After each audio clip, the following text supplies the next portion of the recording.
Salut à tous, j'espère que vous allez bien. On se retrouve aujourd'hui pour une nouvelle vidéo de la série sur les transferts. Donc aujourd'hui, déjà l'épisode numéro 5. Donc j'ai sorti l'épisode numéro 4 vendredi. Et depuis vendredi, il y a eu pas mal d'infos niveau transfert, que ça soit rumeur de transfert qu'on va parler en première partie de vidéo et transfert officiel en deuxième partie de vidéo.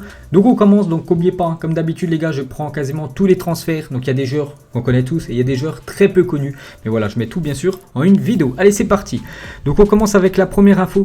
Donc ça concerne pour moi un très bon joueur les gars, un joueur sous-côté, c'est Youssef En-Nesyri, un joueur marocain de l'équipe de Séville, c'est un attaquant et le FC Séville a refusé une offre de 25 millions d'euros plus 5 millions d'euros de bonus de West Ham pour le marocain En-Nesyri. Les discussions se poursuivent entre les deux clubs.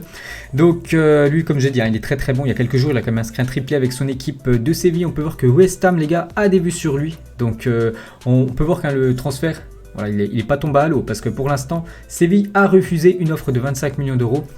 Donc West Ham pourrait revenir à la charge avec une nouvelle offre, peut-être, je sais pas, 35 millions d'euros. Et là, peut-être Séville pourrait lâcher son attaquant En-Nesyri, que je l'ai dit, est très bon actuellement du côté de l'Espagne. Donc voilà les gars, West Ham a des vues sur lui. Donc pour le joueur, ce serait plutôt cool de découvrir la Première Ligue. Et surtout du côté de West Ham. West Ham a laissé filer Sébastien Haller. C'est pour ça que West Ham cherche tout simplement un remplaçant, un nouveau numéro 9. Ensuite, donc lui c'est un joueur un peu moins connu que En-Nesyri, donc c'est un joueur qui s'appelle Zirkzee, donc c'est un joueur du Bayern Munich, et Everton et Parme se sont tous deux manifestés auprès du Bayern pour obtenir le prêt de Joshua Zirkzee qui a seulement 19 ans. Le joueur qui désire plus de temps de jeu n'a pris pour l'instant aucune décision pour la suite de sa carrière tout simplement. Donc voilà, il est au Bayern. Le problème au Bayern, c'est qu'il y a beaucoup de concurrence et il joue très peu et il aimerait jouer dans une équipe, enfin avoir un peu plus de temps de jeu. Donc Everton et Parme se sont renseignés sur lui. Donc je sais pas si c'est un transfert sec ou si c'est un prêt. Le mieux peut-être c'est un prêt pour le Bayern. On l'a prêté son joueur qui prenne de l'expérience. Et entre les deux équipes, Everton et Parme, je le verrai plus à Parme parce qu'à Everton il y a aussi beaucoup de monde. Voilà, beaucoup de concurrence à Everton. Peut-être à Parme pour avoir quelques minutes de temps de jeu. Donc à faire, à suivre. Ensuite les gars, on en parle depuis, on avait parlé dans l'épisode numéro 4 et là vraiment ça brûle. Je pense dans le prochain épisode, l'épisode 6 qui sortira certainement mercredi, ça sera dans la catégorie transfert officiel. C'est Milik à l'OM, ça brûle. C'est vraiment très très chaud les gars. Donc la dernière info c'est Mohamed Bouafsi, quelqu'un très bien renseigné niveau transfert. Donc l'OM est tombé d'accord avec le Polonais Milik. Marseille a fait une offre de 7 millions d'euros à Naples, mais celle-ci devrait être repoussée. Les deux clubs continuent de négocier, mais j'ai vu des dernières infos les gars que voilà, ça pourrait être imminent le transfert. Il faut juste que les deux clubs se mettent d'accord. Moi j'en suis sûr les gars, d'ici quelques heures, peut-être quelques jours vraiment, si Marseille arrive vraiment à formuler une belle offre, peut-être je sais pas 10 millions d'euros pour Milik, il sera joueur de l'Olympique de Marseille, il viendra en concurrence. Voilà, concurrencer plutôt Germain Benedetto. Et je pense que ça peut être vraiment un très bon joueur les gars pour l'équipe de Marseille. Il y a Milik qui a très très peu joué du côté de Naples. Pourtant Naples l'avait acheté très très cher. Mais voilà les gars, Milik à Marseille, comme dit Beansport, ça chauffe et ça pourrait se faire dans la semaine. Ensuite les gars, c'est un défenseur brésilien du Real Madrid, c'est Eder Militão, qui fête son anniversaire aujourd'hui, il a 23 ans. Donc le Bayern Munich qui pense déjà à pallier le départ probable de David Alaba, parce que vous savez que David Alaba, le 30 juin, il peut signer où il veut, parce qu'actuellement il n'a toujours pas prolongé, il ne veut pas prolonger du côté du Bayern. Donc il quittera son club du Bayern et signera où il veut tout simplement. Donc le Bayern cherche son remplaçant.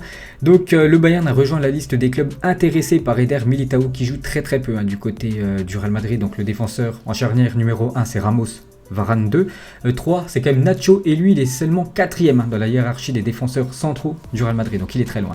Donc le Borussia Dortmund, la Juventus, Tottenham ont aussi des vues sur le défenseur du Real Madrid. Donc peut-être un départ pour lui, peut-être du côté du Bayern. Je ne sais pas s'il jouera un petit peu plus, mais voilà, au Real il joue très très peu et il va falloir qu'il prenne un choix parce qu'il a 23 ans, il est encore très jeune et c'est un joueur avec un gros potentiel. Ensuite, Memphis Depay, donc il a fait ses déclarations ce week-end à Canal+. Il a dit « Aouar et moi jouons dans un grand club, mais on a envie d'aller dans l'un des plus gros clubs de la planète, dans l'un des 3 top clubs du monde. Vous verrez, Oussem sera 10 fois meilleur. Pareil pour moi. » Donc voilà ce qu'avait dit Memphis Depay. Donc en gros, il aimerait être transféré l'été prochain, accompagné aussi de son collègue Oussem Aouar, essayer de jouer dans un top club, top 3, donc je sais pas, top 3, on peut mettre le Bayern, on peut mettre Manchester City et voilà, le Real Madrid, voilà, j'ai pris un top 3 pour moi des plus grosses équipes de la planète. Donc pour Memphis Depay, voilà, Depay aurait le niveau de jouer dans une de ces 3 équipes là. La même chose pour Oussem Aouar, donc là on parle pas de transfert, mais de toute façon Enfin, on ne parle pas de... Enfin, ces équipes ne sont pas intéressées par les joueurs, mais voilà, eux aimeraient, pourquoi pas, jouer dans des gros clubs comme ça. Donc, affaire à suivre. Et c'est que Depay, les gars, ça sent les derniers mois du côté de l'Olympique Lyonnais. Et la même chose pour Oussama Aouar, qui devait quitter l'équipe de Lyon l'été dernier. Du coup, il est resté. Donc, ça sera certainement des transferts. Après, est-ce qu'ils joueront dans un club top 3 européen? Ça m'étonnerait. Ensuite les gars, on va parler du transfert de Mario Mandzukic à l'AC Milan et bouclé. Lui aussi il était dans les rumeurs de transfert il y a quelques jours, donc c'est toujours pas officiel, hein. C'est pour ça qu'il est toujours dans la catégorie rumeurs de transfert. C'est un peu comme Milik, ça chauffe. Et il devrait signer les gars du côté de Milan. Je crois que j'ai une autre info voilà, il est là. Donc Mandzukic est arrivé à Milan, le Croate devait effectuer sa visite médicale puis signer son contrat jusqu'en juin 2021. Donc il va signer en deuxième partie de saison, voilà, pendant 6 mois, plus une année en option s'il fait le taf. Donc voilà, Mandzukic, peut-être mercredi dans le prochain épisode, ça sera dans la catégorie officielle. Ensuite, c'est le transfert de Mehdi Benatia à Parme serait bouclé la semaine prochaine. Donc, vous vous souvenez, lui, ancien joueur de la Juventus, il était parti jouer au Qatar. Du coup, il veut revenir en Europe et il pourrait jouer du côté de Parme. Mehdi Benatia, défenseur marocain. Donc, peut-être un retour pour lui dans le championnat italien. Donc Milik les gars, voilà, bon ça on avait parlé tout à l'heure, on peut voir que c'était 8 millions plus 3,5 millions d'euros de bonus, j'aurais pu les placer, hein. C'est vrai que celui-là j'ai oublié de la classer tout simplement. Bref, c'est pas grave. On continue les gars avec Chelsea et l'AC Milan sont proches de trouver un accord concernant le prêt de Tomori avec une option d'achat de 28 millions d'euros. Donc lui aussi, hein, il joue très peu dans son équipe actuelle de Chelsea. Et l'AC Milan cherche un défenseur central et ils avaient pensé à Simakan, mais voilà, Simakan s'est blessé, donc ils ont laissé tomber le dossier tout simplement de Simakan, défenseur de Strasbourg, et ils penseraient plus à Tomori, voilà, un jeune défenseur anglais de l'équipe de Chelsea. Voilà, il pourrait avoir un prêt avec une option d'achat de 28 millions d'euros. Donc affaire à suivre. Ensuite les gars, la grosse info de la journée, c'est Sergio Ramos. Donc je ne sais pas si vous avez regardé Téléfoot hier matin. Il y a eu un reportage pendant 5-10 minutes sur Sergio Ramos, sur l'avenir de SR4. Et Sergio Ramos a évoqué avec son entourage un avenir loin du Real Madrid. Donc n'oubliez pas qu'il est en fin de contrat dans exactement 6 mois, le 30 juin 2021. Aucun accord n'a été trouvé entre le joueur et le club. L'Espagnol n'a noué aucun contact pour l'instant avec le Paris Saint-Germain, parce qu'on entendait beaucoup la rumeur PSG. Et voilà, le PSG, on sait qu'ils sont toujours positionnés sur les plus gros joueurs de la planète, hein, que ce soit Messi, Ramos, enfin voilà, vraiment les top joueurs. Donc voilà les gars, hein, Sergio Ramos, on l'a appris hier dans le reportage de Téléfoot. Voilà, il pourrait certainement quitter le Real Madrid, parce que le Real Madrid veut bien prolonger Sergio Ramos, mais ce serait seulement d'une année. Mais surtout, Sergio Ramos devrait descendre son salaire. N'oubliez pas que son salaire est énorme, hein. Je crois que c'est quasiment du 15 millions d'euros par an. Donc s'il prolonge avec le Real, peut-être il devra baisser, je sais pas, 3-4 millions. Et ça, il veut pas Sergio Ramos. Il veut continuer à garder son salaire. Et c'est pour ça qu'il pourrait aller voir ailleurs. Donc moi, il y a deux clubs, hein, je pense qu'il pourrait s'offrir Sergio Ramos, même s'il arrive gratuitement, parce qu'il sera en fin de contrat. Donc bien sûr, le Paris Saint-Germain et l'équipe de Manchester City. Ensuite les gars, c'est Wijnaldum devrait quitter Liverpool pour rejoindre le FC Barcelone cet été d'après le Daily Mirror, donc un journal sportif britannique. Donc vous savez c'est qui le coach du côté du FC Barcelone, c'est Koeman. Et il adore les joueurs néerlandais, les joueurs qu'il avait déjà en sélection il y a quelques mois. Et Wijnaldum, c'est vrai qu'on entend souvent la rumeur Wijnaldum du côté du FC Barcelone, ça pourrait se faire très prochainement. La prochaine rumeur de transfert, c'est Morgan Sanson qui a une sacrée cote les gars. Morgan Sanson, je crois que c'est le joueur marseillais qui a la plus grosse cote avec Florian Thauvin. Donc Aston Villa va formuler une offre concernant Morgan Sanson. Le club suit le milieu marseillais depuis longtemps, donc il aurait une valeur actuellement aux alentours des 25 millions d'euros. Ah, c'est énorme, hein, comme si Marseille arrive à récupérer 25 millions d'euros pour Sanson. Et peut-être le joueur lui a envie de découvrir un championnat étranger, surtout la Première Ligue, surtout du côté de Aston Villa. Je pense qu'il pourrait s'y imposer. Et peut-être Marseille l'année prochaine, ça va jouer aucune Coupe d'Europe. Bon, je pense pas que Villa aussi, ça va jouer la Coupe d'Europe, mais voilà, il va jouer peut-être en Première Ligue. Donc ça aussi, les gars, c'est un peu un transfert qui peut se réaliser soit pendant ce mercato hivernal, soit l'été prochain. Ensuite, le Paris Saint-Germain cible Dayot ou Upamecano pour renforcer sa défense en vue du mercato estival.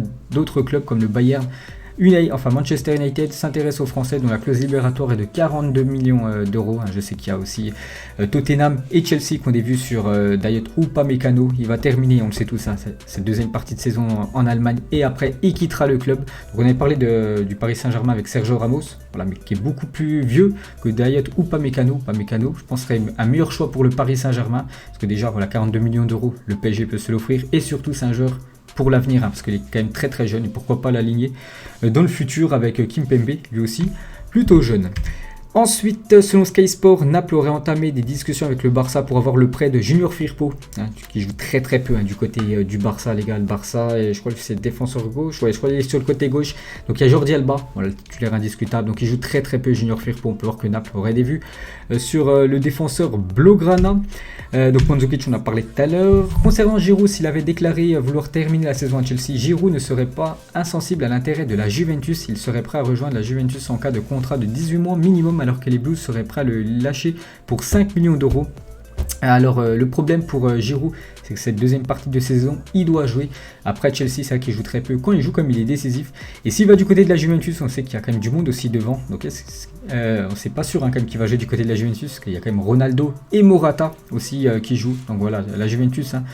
J'ai vu cette info quand même depuis pas mal de mois, qui est toujours intéressé. Il y a aussi l'Inter qui est intéressé par Giroud. Donc Giroud doit jouer, surtout s'il veut disputer l'Euro avec l'équipe de France. Donc on verra ce que va choisir l'international et numéro 9 français. Un transfert, les gars, pour l'instant c'est une rumeur de transfert, ça sera certainement officiel très prochainement parce qu'on peut voir le joueur avec l'écharpe, certainement du futur club où il va aller. Donc le transfert officialisé par le Lokomotiv Moscou, c'est maintenant à Pablo de faire son au revoir à Bordeaux. Donc j'irai regarder, peut-être c'est officiel, on en reparlera lors du prochain épisode. Donc Pablo, défenseur brésilien de l'équipe de Bordeaux, devra aller du côté de la Russie, les gars, du côté du Lokomotiv Moscou, parce qu'on peut voir avec l'écharpe. Donc voilà, certainement le futur club du défenseur brésilien. Donc lui, c'est quasiment fait à 95%. Voilà, vraiment, si ça foire, c'est tout simplement qu'il a loupé sa visite médicale. Récemment nommé à la tête de l'Athletic Bilbao. Hier, vous savez que Bilbao a été très très bon, victorieux contre le Barça. Donc Marcelino, le coach, veut renforcer son équipe pour la deuxième partie de saison et souhaiterait obtenir le prêt d'Alvaro Odriozola, lui aussi qui joue très très peu du côté du Real Madrid, le défenseur droit.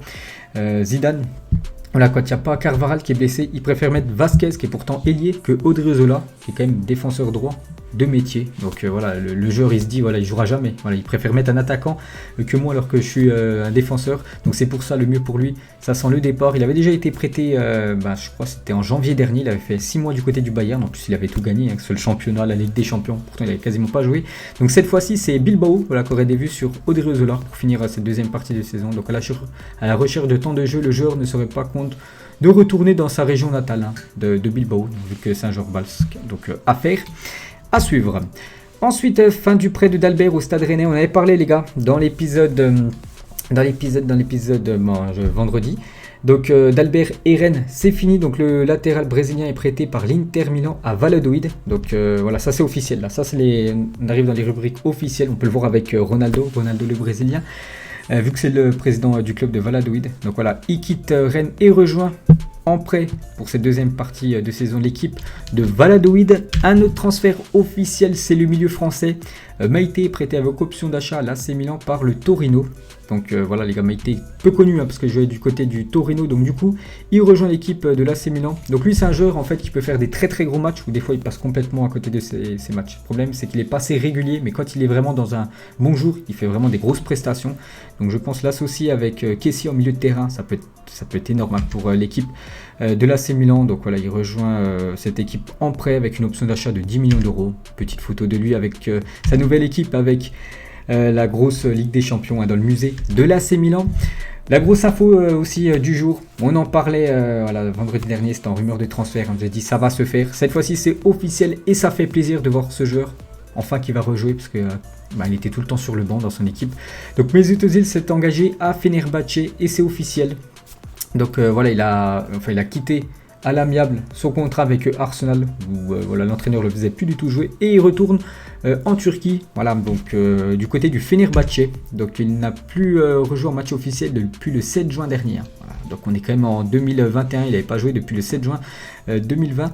Donc Mesut Özil a signé au Fenerbahçe, il portera le numéro 67 et touchera un salaire de 5 millions d'euros par an. Donc là il a fait des énormes efforts financiers parce que du côté de Arsenal il ne touchait pas 5 millions, il touchait, je crois, c'était aux alentours des 13 millions. Donc il a divisé quasiment son salaire par 2,5, voilà, pour enfin rejouer au foot. Bon, après il a déjà quand même stocké pas mal d'argent de côté Mesut Özil, donc ça fait plaisir, on va pouvoir le revoir, voilà, Mesut Özil, parce qu'il a un sacré niveau. Moi je l'adorais surtout surtout quand il était du côté du Real Madrid. C'était un sacré joueur, l'un des meilleurs passeurs à l'époque. Donc voilà, quelques photos de lui avec sa femme, avec sa nouvelle équipe du Fenerbahçe. Et pour finir aujourd'hui les gars, dernier transfert, donc le 16e de Serie A obtenu le prêt du milieu de terrain Alfred Duncan, c'est un joueur ghanéen. Le milieu de terrain ghanéen de 27 ans est prêté jusqu'à la fin de la saison avec option d'achat par la Fiorentina. Donc voilà les gars, on a fait le tour, parce qu'on revient à Nesri, bien sûr on a fait le tour de cet épisode déjà numéro 5 des rumeurs de transfert. J'espère que ça vous a plu. On se retrouve nous certainement après-demain, parce qu'il y en a encore beaucoup là, on est en plein mercato hivernal, il y a beaucoup de transferts et on parlera de tout ça mercredi. Allez, moi je vous laisse, bonne journée à vous et à plus tard.